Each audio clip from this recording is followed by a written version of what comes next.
O Senhor esteja convosco, Ele está no meio de nós.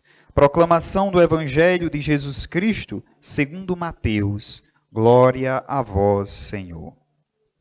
Naquele tempo, disse Jesus aos seus discípulos: Em vosso caminho anunciai, o reino dos céus está próximo. Curai os doentes, ressuscitai os mortos, purificai os leprosos, expulsai os demônios. De graças recebestes, de graças deveis dar. Não leveis ouro, nem prata, nem dinheiro nos vossos cintos, nem sacola para o caminho, nem 2 túnicas, nem sandálias, nem bastão, porque o operário tem direito ao seu sustento. Em qualquer cidade ou povoado onde entrardes, informai-vos para saber quem ali seja digno. Hospedai-vos com ele até a vossa partida. Ao entrardes numa casa, saudai-a. Se a casa for digna, desça sobre ela a vossa paz. Se ela não for digna, voltai para vós a vossa paz. Se alguém não vos receber, nem escutar a vossa palavra, saí daquela casa ou daquela cidade e sacudi a poeira dos pés. Em verdade vos digo, as cidades de Sodoma e Gomorra serão tratadas com menos dureza do que aquela cidade no dia do juízo. Palavra da salvação, glória a vós, Senhor. Amados irmãos e irmãs que nos acompanham pelas redes sociais, ouvintes da Esperança FM, Dr. Severiano, da Obelisco FM de Paulo dos Fecos, eu sou o Padre Antoniel, padre aqui da paróquia de São Sebastião de Encanto. É bom sempre a gente dizer, mencionar, porque quem nos acompanha pelas ondas sonoras do rádio, que não vê, saber de onde esta missa está sendo transmitida. Estamos chegando até a sua casa, talvez até o seu carro neste momento que você viaja e que escuta a palavra de Deus. Hoje, de um modo especial, eu gostaria de me deter na leitura do profeta Oséias, profeta da misericórdia. E hoje, como é bonito ver essa imagem do Deus que só pode ser comparado a uma mãe. Deus que vai lembrar a Israel de quando Deus cuidou, de quando Deus libertou. E a imagem é sempre de a mãe para com o filho. Quando Israel era criança, eu já o amava e desde o Egito te chamei de meu filho.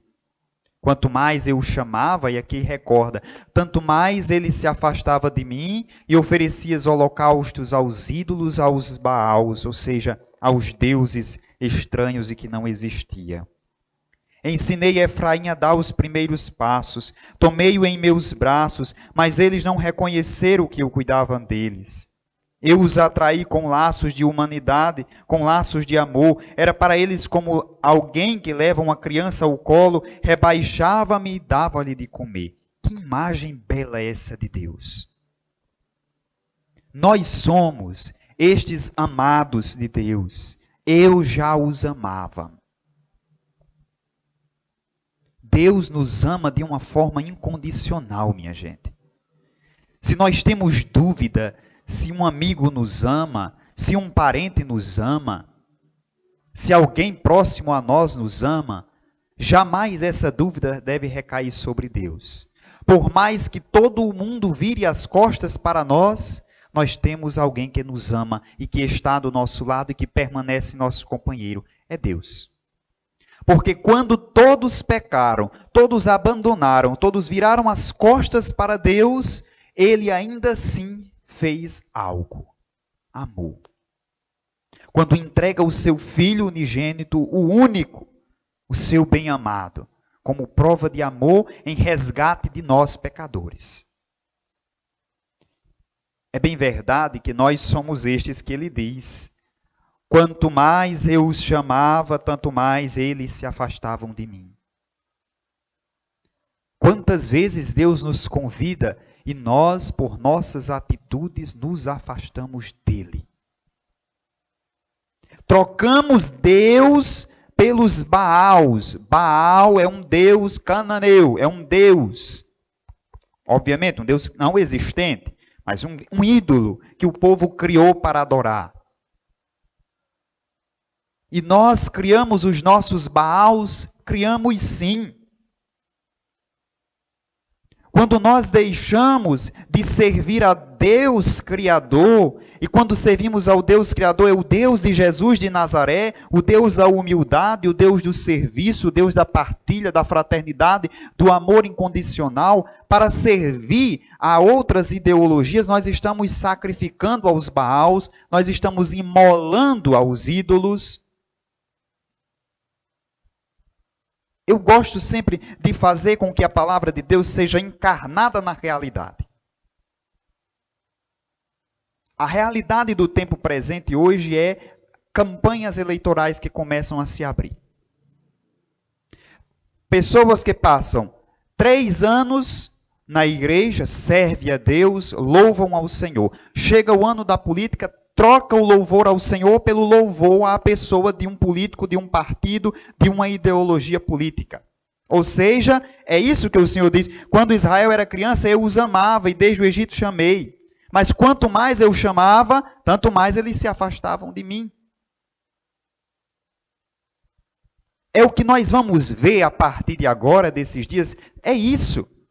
Pessoas que construíram relações, que abraçaram, que foram amigas, que compartilharam a mesma mesa da Eucaristia quando podia vir à igreja, mas agora que por causa de política começa a se dividir. E não é só entre amigos não, começam as famílias a brigar entre si por causa da maldita politicagem, não da bendita, porque política é bem. Política com P maiúsculo é bem.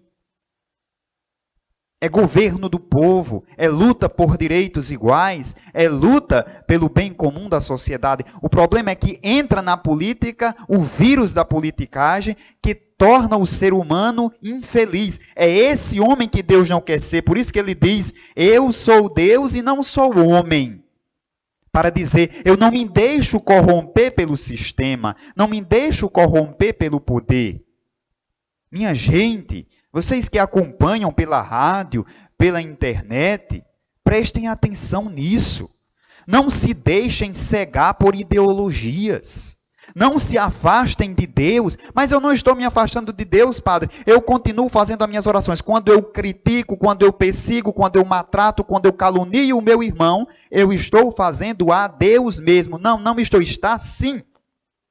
Está sim. Eu peço que façam a leitura orante de Mateus no capítulo 25, a partir do versículo 30.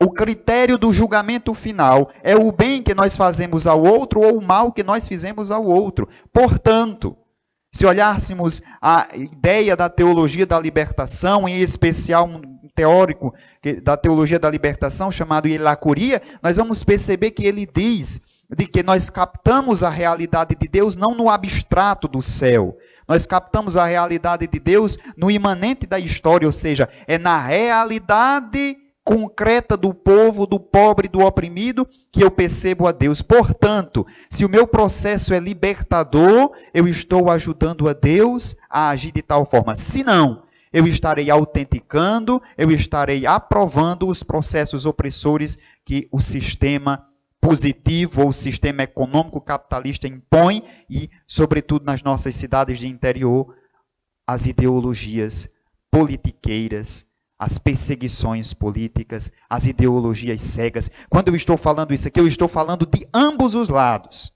Não é de partido A ou partido B. Quando chega nesse período, o que se vê são pessoas se degladiando uma contra a outra por causa de partidos políticos, enquanto a luta deveria ser por direitos, deveria ser por igualdade, deveria ser pelo bem comum. Quando nós agimos de tal forma, nós estamos agindo, servindo aos Baals, ao Deus do sistema, ao Deus do poder. Ao contrário, quando servimos a Cristo Jesus, a minha luta por direito, a minha luta por igualdade, o meu desejo de ver o bem comum agir, não pode ferir o direito e a liberdade do outro de também querer.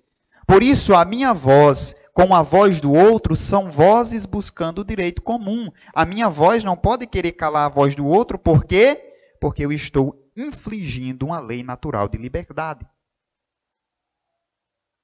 Por isso que eu queria deter nessa leitura do profeta Oséias. De um Deus que ama, que se abaixa para alimentar os seus filhos, mas também que percebe que estes filhos se afastam dele. E não se afasta porque Deus manda. Nós nos afastamos por liberdade.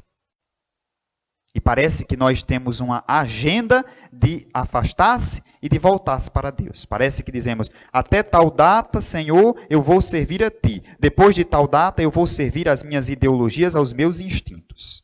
Maldito o homem que confia no outro homem. Maldito o homem que confia num sistema opressor e corrupto apenas para o seu bem comum. Apenas para a sua conveniência. Peçamos, meus irmãos e minhas irmãs, a graça do Espírito Santo. Todos nós peçamos a graça de não nos deixarmos corromper pelo sistema, mas ser estes filhos amados de Deus e não abandonar jamais o lado de Deus para o lado dos homens. Que a graça deste Espírito nos dê força e nos oriente a sermos cristãos autênticos aos moldes do Evangelho. Louvado seja nosso Senhor Jesus Cristo, para sempre seja louvado.